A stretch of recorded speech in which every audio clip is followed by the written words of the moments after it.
Hello दोस्तों, welcome back to my channel. और अगर आप पहली बार चैनल को विजिट कर रहे हो तो सब्सक्राइब कर लो चैनल को और बेल आइकन को भी ऑल पे कर दो ताकि सारे जो वीडियोस के नोटिफिकेशंस है वो आपको मिल सके। और अगर आपको मेरे साथ पर्सनली कॉल पे बात करनी है तो आप मुझे इंस्टा पे मैसेज करो। इंस्टाग्राम का जो लिंक है वो मैंने वीडियो के डिस्क्रिप्शन में देख के रखा है और कॉलिंग के सारे जो डिटेल्स है वो मैं आपको इंस्टा में बता दूँगी। अगर आप किसी से बहुत ज़्यादा प्यार करते हो और अगर आपको ये महसूस होता है कि उसके बिना तो आपकी लाइफ बर्बाद हो जाएगी या फिर आप तो उसके बिना अपनी लाइफ को इमेजिन ही नहीं कर पाओगे, तो ऐसा आप क्यों सोचते हो, इसके पीछे का क्या लॉजिक है, उसी को लेके मैं आज के वीडियो में डिस्कस करूँगी। और ये जो सिचुएशन अभी आपके साथ है उस सिचुएशन को कैसे आप उल्टा कर सकते हो, मतलब जिसके लिए आप इतना तड़प रहे हो आप कैसे उस इंसान को अपने लिए तड़पा सकते हो, वो सारी टिप्स एंड ट्रिक्स मैं आज के वीडियो में बताने वाली हूँ। तो वीडियो को पूरा एंड तक देखना, स्किप मत करना। तो चलिए दोस्तों, शुरू करते हैं वीडियो को और जान लेते हैं सारे टिप्स को। दोस्तों, जब आप किसी से बहुत ज़्यादा प्यार करते हो और वो इंसान आपको बोले कि चलो मिलते हैं, कहीं मिलने के लिए आपको बुलाते हैं, तो आप उस वक्त कुछ नहीं सोचते हो, आप कुछ नहीं समझते हो, बस आप चले जाते हो मिलने उस इंसान से।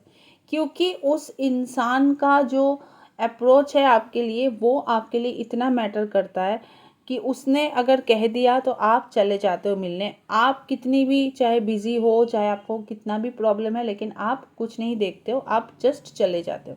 ऐसा इसलिए होता है क्योंकि वो जो इंसान है वो आपके लिए मैटर करता है।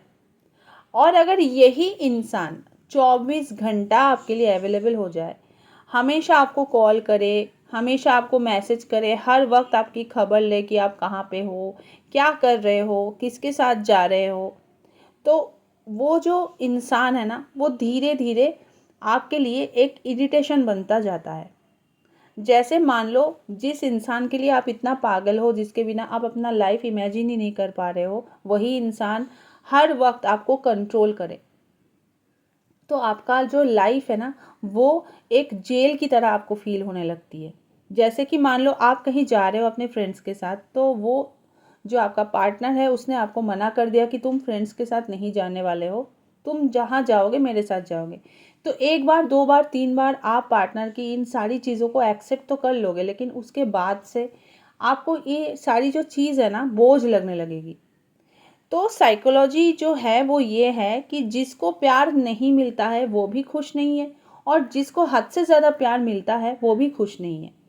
तो ऐसे में हमको करना क्या चाहिए, हमको रिलेशनशिप का जो बैलेंस है ना उसको बरकरार रखना चाहिए। हम वही कर नहीं पाते हैं, हम रिलेशन का जो बैलेंस है उसको बिगाड़ के रख देते हैं। उसके बाद फिर हमको ये फील होता है कि पहले पहले जो पार्टनर हमारे लिए इनिशियली करता था, एफर्ट्स लगाता था, टाइम देता था, वैल्यू करता था, वो सारी चीज़ें अभी नहीं कर रहा है। अभी वो इसलिए वो सारी चीज़ें करना छोड़ देता है क्योंकि आप उसको इतना ज़्यादा, आप उसके लिए अवेलेबल हो जाते हो, इतना ज़्यादा आप अपने फीलिंग्स का शो ऑफ करते हो। फीलिंग्स का शो ऑफ करना मतलब हमेशा उसको I love you, I miss you, I can't live without you, ये सारी जो फीलिंग्स हैं, ये सारी जो इमोशन है वो आप कहते हो। देखिए, I love you, I miss you, I can't live without you, ये सारी चीज़ें ना कहना किसी को अच्छा नहीं लगता, लेकिन सुनना सबको पसंद है। तो ये सारी चीज़ें आपको बोलना नहीं है बिल्कुल भी पार्टनर के सामने, ठीक है। आप अपने एक्टिविटी से उसको समझाओ दैट यू लव हिम और लव हर, लेकिन ये सब बोलो मत। ये सब बोल के आप अपना इम्पोर्टेंस पार्टनर के आगे खो देते हो, आपकी वैल्यू ख़त्म हो जाती है वहीं पर, ठीक है। दूसरी जो गलती आप करते हो पार्टनर के सामने वो ये होता है कि आप रोते हो, आप अपने फीलिंग्स को दिखाते हुए इमोशनल हो जाते हो, लेकिन आप रोया मत करो। क्योंकि जब हम रोते हैं ना तो वो जो इंसान है जिसके पास हम रोते हैं वो हमको वीक समझता है। वो समझता है कि ये तो बहुत वीक है, इसको मैं कंट्रोल कर सकता हूँ। उसके बाद से वो आपको कंट्रोल करना शुरू करता है क्योंकि आपके पार्टनर को क्लीन चिट मिल जाता है कि ये मेरे बिना कुछ नहीं है, ये बहुत ज़्यादा कमज़ोर है मन से, तो मैं इसको कंट्रोल कर सकता हूँ पूरी तरीके से। और वो यही चीज़ करता है। तो इसीलिए आपको रोना गिड़गिड़ाना बिल्कुल नहीं है। आपको हमेशा पार्टनर के आगे अपने आप को ऐसे रखना है कि देखो, तुमसे मैं प्यार करता हूँ ये सच है, लेकिन इसका ये मतलब नहीं है कि तुम ही मेरी लाइफ हो या मेरे लाइफ में और कोई इम्पोर्टेंट काम नहीं है, इम्पोर्टेंट लोग नहीं हैं। तुम्हारे अलावा भी मेरे लाइफ में बहुत सारी चीज़ें हैं, बहुत लोग मुझे रिस्पेक्ट करते हैं, मेरी एक वैल्यू है। तो तुम बिल्कुल ये मत समझो कि तुम मेरी ज़िंदगी हो।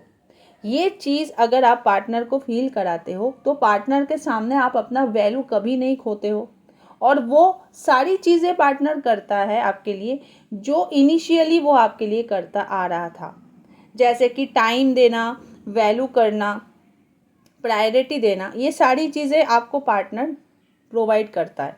लेकिन आप ये सारी चीज़ें नहीं करते हो, आप उल्टा करते हो। आप क्या करते हो, आप पार्टनर को फुल्ली सेटिस्फाई कर देते हो, उसका जो ईगो है ना उसको फुल्ली सेटिस्फाई कर देते हो कि मैं तो तेरा ही हूँ, तेरे बिना तो मैं कुछ हूँ ही नहीं, और मेरी जो ज़िंदगी है वो तेरे नाम है। तो उससे उसको इतना ज़्यादा सुकून आप दे देते हो कि वो फिर कोई टेंशन नहीं लेता, बेफिक्र हो जाता है, बेपरवाह हो जाता है और अपने मन का करता है। फिर वो आपको लेके सोचता ही नहीं है कि आप भी एक इंसान हो, आपकी भी फीलिंग है, वो हर्ट हो रही है, कुछ नहीं सोचता वो। तो ये चीज़ आपको नहीं करना है, बिल्कुल भी आपको कमज़ोर नहीं दिखाना है अपने आप को पार्टनर के आगे। ये आपको बिल्कुल बंद करना होगा। अगर आप ये सारी चीज़ें करते हो मेरे दोस्त, तो धीरे धीरे पार्टनर के सामने आपका एक इमेज बनेगा, आपको पार्टनर ग्रांटेड नहीं लेगा। ठीक है, उसको ये फील कराओ कि तू ही नहीं, तेरे बिना भी मेरी एक अहमियत है, मेरे लिए लाइफ में बहुत सारी चीज़ें हैं जो मेरे लिए इम्पोर्टेंस रखता है, सिर्फ तू ही मेरे लिए इम्पोर्टेंट नहीं है। जब आप इस चीज़ को पार्टनर को क्लियर कर दोगे ना, तो पार्टनर फिर आपको वैल्यू भी करेगा और वो सारी चीज़ें करेगा जिसको वो पहले से करता आ रहा था। दोस्तों, जब रिलेशन स्टार्ट होता है ना, इनिशियल स्टेज में जब रिलेशन होता है तो पार्टनर्स एक दूसरे को गिफ्ट्स देते हैं, छोटे छोटे सरप्राइजेस अरेंज करते हैं एक दूसरे के लिए, लेकिन धीरे धीरे ना वो ये सारी एफर्ट्स लगाना बंद कर देते हैं। वो क्यों करते हैं? जब उसको ये फील हो जाता है, जब उसको ये खबर हो जाती है कि आप भी उसको उतना ही प्यार करने लगे हो जितना वो आपको करता है, या फिर उससे ज़्यादा ही आप उसको प्यार करने लगे हो, तब वो फुल्ली सेटिस्फाई हो जाता है। उसका जो ईगो है उसको सेटिस्फेक्शन मिल जाता है और वो सारा एफर्ट्स करना छोड़ देता है। उसके बाद वो आपको ग्रांटेड लेता है, आपको बिल्कुल प्रायोरिटी नहीं देता है। ठीक है, तो अगर आप ये चाहते हो कि आपका भी पार्टनर आपको लेके सोचे, आपको लेके इम्पोर्टेंस दे, या फिर आपको उतना ही प्यार करे, आपके लिए उतना ही पागल बने जितना आप उसके लिए पागल बनते हो, तो इसके लिए रिलेशनशिप में बैलेंस करना बहुत इम्पॉर्टेंट है।